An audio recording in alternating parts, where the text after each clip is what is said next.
అసెంబ్లీకి రాని జగన్మోహన్ రెడ్డి గారు నిన్న ప్రెస్ మీట్ పెట్టి ఫీల్డింగు బౌలరు లేకుండా వాళ్ళు బ్యాటింగ్ చేస్తున్నారు, అలా అలా ఎలా కుదురుతుంది అంటూ జగన్మోహన్ రెడ్డి గారు చేసిన వ్యాఖ్యలను అసలు ఎలా చూడాలంటారు? ఇప్పుడు బ్యాటింగ్ చేసే వాళ్ళకి ఫీల్డింగ్ చేసే వాళ్ళు ఉండాలి ఎదురు. వికెట్ పడగొట్టాలంటే మరి ఈ బౌలింగ్ చేత కాదుగా, ఈ వికెట్ ఏం పడిద్ది, అందుకని వాళ్ళు కొడతారు. ఇప్పుడు పాకిస్తాన్ ఉంది, మైనర్లు ఉండరు క్రికెట్ జట్టు, మామూలుగా మన క్రికెట్ టీం, 2 టీములు ఉన్నాయి. వాళ్ళు ఏం చేస్తారు, ప్రతిసారి ఓడిపోతానే ఉంటారు. ఓడిపోయినా ఏం చేస్తారు, మళ్ళా గేమ్స్లో పాల్గొంటారు. ఓడిపోయినా ఇష్టపడతారే కానీ దానిలో పాల్గొనుకొని ఉండరు.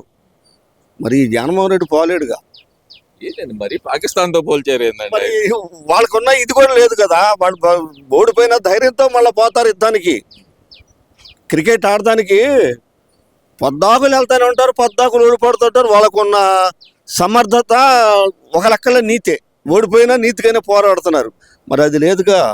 అంటే పాకిస్తాన్ కంటే తీసేసిన రకంగా చూడాలంటే మరి అంతే అనుకోవాలిగా. తీసేసిన రకం కాదు, ఈయనకి ఇచ్చారు ప్రజలు. ఒక సమాజమే దేవాలయం, ప్రజలే దేవుళ్ళు అన్న నిదానంతో వచ్చింది మన వ్యవస్థ. అలాంటి వ్యవస్థలో నిన్ను ప్రజలు ఎన్నుకున్నారు ఒక దేవుడిగా, ఆ నియోజకవర్గాల సమస్యల మీద పోరాడడానికి. ఏ సమస్యలైనా సరే, నీటి సమస్య అయినా సరే, లేకపోతే రోడ్ల సమస్యలైనా సరే, డ్రైనేజ్ సమస్యలైనా సరే, పక్క గృహాల ప్రతి సమస్యని నువ్వు అక్కడ మాట్లాడాలి. మరి నువ్వు బౌలింగ్ వేయకుండా పోయి ఇక్కడ కూర్చొని వాళ్ళు క్రికెట్, అబ్బా గొడుగులు క్రికెట్ కొట్టక ఏం చేస్తారు, సిక్సర్ కొడతారు, 7 కొడతారు. నువ్వు పోయి అడ్డుకో, బౌలింగ్ వేసి వికెట్ పడగొట్టు, ఒక వికెట్ పడగొట్టు, నీకు పేరు వచ్చేదిగా. వికెట్ పడగొట్టాడు రా, ఇన్ని రన్స్లో వికెట్ పడగొట్టాడు, జగన్మోహన్ రెడ్డి గారు జిందాబాద్ అంటారుగా. అది జాత కాదు. మరి అట్లా నువ్వు వెళ్ళలేవు. ఇప్పుడు ఈ డిఎస్సి మీద ఈ గందరగోళం ఎందుకు చేస్తున్నాడో నాకు అర్థం కావట్లేదండి. గ్రూప్ 1 మీద ఈ 2 మీద సిట్ వేద్దామని ఛాలెంజ్ అని చెబుతున్నాడు. అసలు ఆల్రెడీ గ్రూప్ 1 మీద సిట్ వేశారుగా, అది కోర్టులో చేరా స్థాయికి జరిగిందిగా, వాస్తవాలు బయటపడుతున్నాయిగా. వాళ్ళు ఇచ్చిన 165 ఉద్యోగాలు ఏమవుతాయి అని చెప్పి వాళ్ళు ఏడుస్తున్నారు. నువ్వు ఏమైనా ఛాలెంజ్ అంటున్నావు. ఇప్పుడు డిఎస్సి మీద చాలామంది కోర్టుకు వెళ్ళారు, మరి ఉద్యోగస్తులు రోడ్లు ఎక్కుతున్నారు. ఏంది, నీకు అనుకూలంగా కాదు, నీకు వ్యతిరేకంగా అధ్యాపకులు రోడ్ల మీదకి వస్తున్నారు జిల్లాల వారీగా. మీ ప్రభుత్వంలో ఈ బొత్స సత్యనారాయణ గారు 1,60,000 మంది ఉద్యోగులు ఇచ్చారని చెప్తున్నాడు. ఈయన ఇచ్చిన ఉద్యోగాలు వాలంటీర్కి 5,000 జీతాలా? అది పాపం ఎంఏ, ఎంకామ్ డిగ్రీలు చదివిన వాళ్ళు నిరుద్యోగులు ఏమి చేయలేక 5,000 వస్తాయిలే, ఏదన్నా తర్వాత పర్మనెంట్ చేస్తారని ఆశతోటి వాటిలో చేరి వాళ్ళ జీవితాన్ని నాశనం చేసుకున్నారు. ఈయన ఇచ్చింది నెలకు 5,000, 200 సాక్షి పేపర్ కొనడానికి జీతంలో కట్టు. ఈ నిజాలేగా. మరి ఈ బొత్స సత్యనారాయణ గారు ఉపాధ్యాయులకి డిఎస్సి పోస్టులు ఇవ్వకుండా ఉన్న ఉపాధ్యాయులని బార్ షాపుల్లో వాలంటీర్లుగా పెట్టాడు, బాత్రూమ్ రావడానికి పెట్టాడు. ఈ బొత్స సత్యనారాయణ పరిజ్ఞానం ఏమైందో, బుర్ర తక్కువైందో, మరి వయసు పెరిగైపోయింది, ఈయన ఈ మధ్య ఆరోగ్యం చెడిందన్నారు. అందువల్ల మైండ్ ఏమైనా బ్లాక్ అయిందో అని ఒకసారి సత్యనారాయణ గారు మళ్ళీ మీరు న్యూస్గానే వెళ్ళండి. ఇక లేకపోతే గుంటూరు గవర్నమెంట్ హాస్పిటల్కి వచ్చి చూపించుకోండి, నీకు సకల సౌకర్యాలు కల్పిస్తారు ప్రభుత్వం వాళ్ళు. ఎందుకంటే నువ్వేం మాట్లాడుతున్నావు, నీ వయసు రీత్యా, నీ అనుభవం రీత్యా ఏం అర్థం కావట్లా. ప్రజలు నవ్వుతున్నారు నిన్ను చూసి. నీదే ఎట్లుందో, ఇంక నీ వారసులు తీసుకొచ్చి ఇంకెట్లా ఉండిద్దో అది ముందు నువ్వు గమనించుకో సత్యనారాయణ గారు. బొత్స సత్యనారాయణ గారు, దువ్వాడ శ్రీనివాసు ఇద్దరు అచ్చెన్నాయుడు గారి గురించి చేసిన వ్యాఖ్యలు ఎలా చూడాలంటారు? అసలు ఎందుకంటారు అంటే అలాంటి వ్యాఖ్యల వల్లే వాళ్ళు 11కు పడిపోయామని తెలిసినా కూడా అదే వ్యాఖ్యలు ఎందుకు చేస్తున్నారు అనుకోవచ్చు అంటారు? అసలు వాళ్ళకి వాళ్ళ గురించి మాట్లాడితే జనానికి రోతేసింది అక్కడేనండి. ఇప్పుడు ఒక నాయకుడు అనేవాడు, పార్టీ అధ్యక్షుడు అనేవాడు అతను క్రమశిక్షణగా ఉంటే, రెండోవాడు పక్కన ఉన్న ఎమ్మెల్యే క్రమశిక్షణ, ఇతను లేడు కాబట్టి వాళ్ళు మాట్లాడుతున్నారు. అసెంబ్లీలో చూసుకుందాం, నెల్లూరు యాదవ్, అనిల్ కుమార్ యాదవ్ కానించి తీసుకొని కొడాల నాని, వంశీ, ఇక ఈ రకంగా శివరెడ్డి, భాస్కర్ రెడ్డి ఒకళ్ళేంది స్వామి, దగ్గర 152 స్థానాల్లో ఎమ్మెల్యేలో ఒక 50 నెంబర్స్ మొత్తం ఇదే ధోరణి. వాళ్ళ బతుకులు ఏమని అన్నీ అక్రమ కేసులే. ప్రతి వాడు జైలుకి పోయి 2 నెలలు ఉండి వచ్చిన వాళ్ళే. కోర్టులో ఆ జిల్లా కోర్టులో ఫైల్ దగ్గర పెట్టిన ఆయన ఒక ఆయన, భూమి ఒక ఆయన, నిన్నగాక మొన్న ఈయన తిరుపతి చైర్మన్ చేశారు 2 సార్లు భూమి కరుణాకర్ రెడ్డి గారు, మళ్ళీ ఎక్కడో 3,000 ఎకరాలు పట్టుకున్నారు. అసలు ఇలాంటి దౌర్భాగ్యులు ఏంది? అసలు శివరెడ్డి భాస్కర్ రెడ్డి ఏంది, కొడాలి నాని ఏంది, వంశీ ఏంది, పేని నాని ఏంది, సన్న బియ్యం పేదలు తినే బియ్యం అని గొడవలు పెట్టి ఇతర దేశాలకు వాడలు నీచాతి నీసులు వ్యవస్థ ఇది. అసలు రాజకీయం అనేది రాజకీయం పుట్టిన తర్వాత నాకు 66 సంవత్సరాల వయసులో గత ప్రభుత్వం జగన్మోహన్ రెడ్డి ప్రభుత్వంలో ఈ రకంగా అసెంబ్లీలో తిట్టినట్లు అసలు ఎక్కడ ఏ ఎమ్మెల్యే కానీ ప్రతిపక్షంలో ఉన్న అధికార పక్షంలో ఉండే ఎవ్వరు వాగలేదండి. దానికి నాంది ఎవరే అంటే జగన్మోహన్ రెడ్డి గారు. ఈయన మాటకు ముందు సిట్టే అంటాడు. వివేకానంద చచ్చిపోయినప్పుడు తెలుగుదేశం గవర్నమెంట్ మన ఆంధ్ర రాష్ట్రంలో అధికారంలో ఉంది.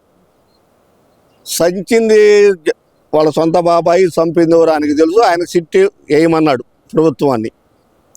సరే 2 సంవత్సరాలకి గవర్నమెంట్ మారింది.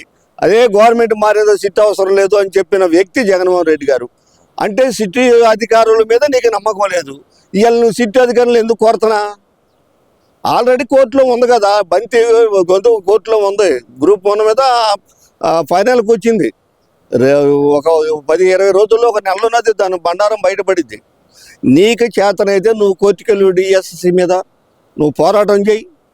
నువ్వు లేతే అసెంబ్లీకి వచ్చి మాట్లాడు.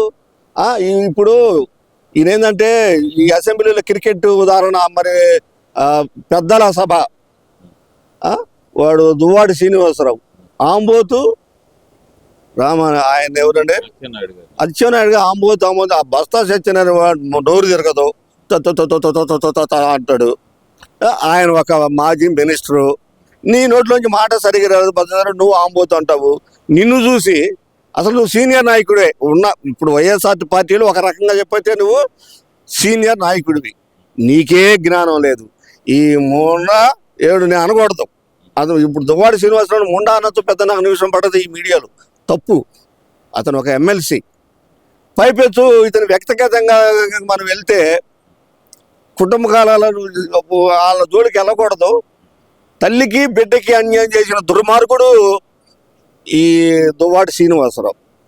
ఇతను పెద్దల సభకు వచ్చి నీతి వాక్యాలు వల్లిస్తే ప్రజలు నమ్మగలరా?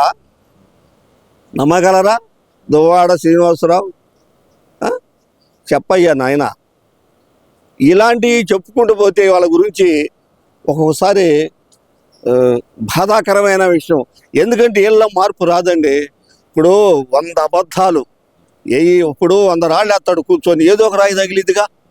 అట్లా పాకులాడడం తప్పితే అబద్ధాల మీద బతుకడం తప్పితే నిజాయితీ మీద అసెంబ్లీకి వెళ్ళి ఒక్కడ కానీ 11 మందిలో ఒక్కడ ఎమ్మెల్యే రాడు. నీకు ప్రతిపక్షవాదా అని కాకులాడతావి. నీకెందుకు? అసలు మన దగ్గర టాలెంట్ ఉండాలి కానీ నీకు ప్రతిపక్షవాదా ఎందుకు? నువ్వు ఎమ్మెల్యేవి, నీ దగ్గర ఆధారాలు ఉన్నాయి. బౌలింగ్ చేయి, క్రికెట్ పడిపోయిద్ది. నీకు బౌలింగ్ వేయటమే చేత కాదు. నువ్వు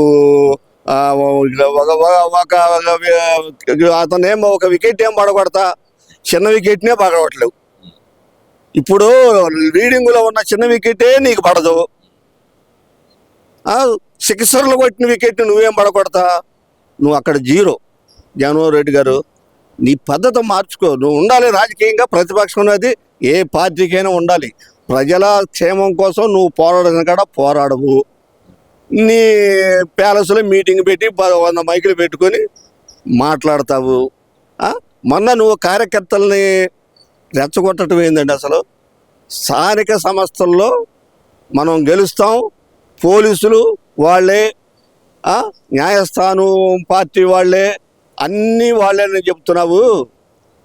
ఒక్కసారి నీ గవర్నమెంట్లో స్థానిక సంస్థల ఎన్నికల్లో మహిళలు వస్త్రాధారణలో చేతులు బట్టి ఆ బీఫారాలు రాకుండా నీచమైన సంస్కృతి నీది.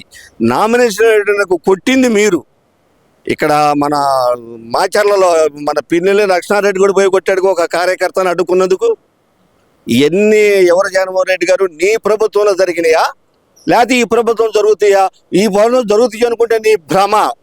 కూటమి ప్రభుత్వం ఒప్పుకోదు. చంద్రబాబు నాయుడు కూడా అలా ఎవరైనా సరే తెలుగుదేశం కార్యకర్తలు కనుక వైఎస్ఆర్సీపీ పార్టీ మహిళలైతేనేమి బీసీ ఎవరినైనా సరే అలాంటి నీచమైన పనులు చెయ్యొద్దని మిమ్మల్ని వేడుకుంటున్నాం.